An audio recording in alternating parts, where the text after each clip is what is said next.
დარიელის ხეობაში მაშველები უწყვეტ რეჟიმში განაგრძობენ მუშაობას, ადგილზე უკვე ელოდებიან გეოლოგების ახალ ჯგუფს და სეისმოლოგებს. ხეობაში იმყოფება ჯანდაცვის მინისტრიც. ნათია ტრაპაიძე საუბრობს დარიელის ხეობიდან.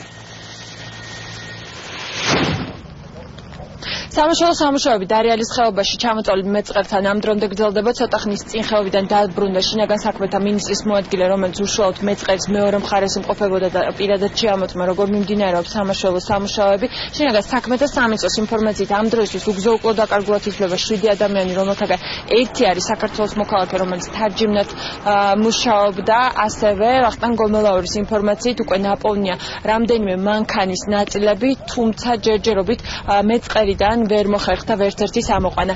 ასევე სტეფანწმინდაში ცოტა ხნის წინ ჩამოვიდა ჯანდაცვის მინისტრი დავით სერგეენკოს ინფორმაციით, მას სურს რომ პირადად გაეცნოს სიტუაციას ადგილზე. ასევე მისი ინფორმაციით ამ დროისთვის ჯანდაცვითი დახმარება ადგილზე არავის საჭიროებს.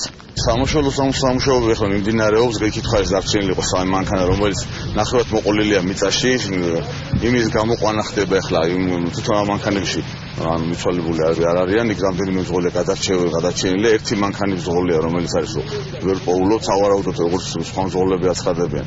გადმოვიდა მანქანიდან ამ დროს და დაიკარგა. საავადმყოფო უნდა იყოს ამ მასაში მოყოლილი შიგნით. აკეთვა არის ერთი მანქანა ვიპოვეთ, რომელიც იყო საბურავი ჩანდა, შემთხვევით აღმოვაჩინეთ. ის გამოთხარით, მაგრამ სამწუხაროდ ეს თვითონ ეს კაბინა არ დათვლა ადგილზე, მოგლეჯილია სარელამა და საბურავები იყო. ეხლა კიდევ მიმდინარეობს იმ შორი ახლოს ადგილზე მუშაობა მაშველების. სუნთლიანობაში 7 ადამიანამდე ვფიქრობთ ჩვენ რომ დაკარგულია. ჯანდაცვის სამინისტრო მუდმივად კოორდინაციაში იყო პირველივე წუთებიდან. აქ იმყოფებიან ჩვენი თანამშრომლები, დეპარტამენტის ხელმძღვანელი. დღეს ჩამოვედი იმისთვის რომ მე თან ადგილზე გავეცნო რეალურ საჭიროებებს, თუმცა ეს კოორდინაცია რა თქმა უნდა მუდმივი იყო პირველივე წუთებიდან. ჯანდაცვის საჭიროებები ამ შემთხვევაში არ ჩანს, იყო პირველ საათებში, როდესაც ხდებოდა სამედიცინო ევაკუაცია, გადაყვანა პაციენტების. ეხლა ჯანდაცვითი იმდენად აქტუალური არ არის. ჩემი ამოცანა არის უფრო ვნახო რამდენად სოციალური სფეროსთან თამაში ხდება და რით შეგვიძლია ვიყოთ სასარგებლო ადგილობრივი მოსახლეობისთვისაც მთლიანად ქვეყნისათვის. ამინდის გაუარესების მიუხედავად გრძელდება სამაშველო და გაწმენდითი სამუშაოები დარიელის ხეობაში.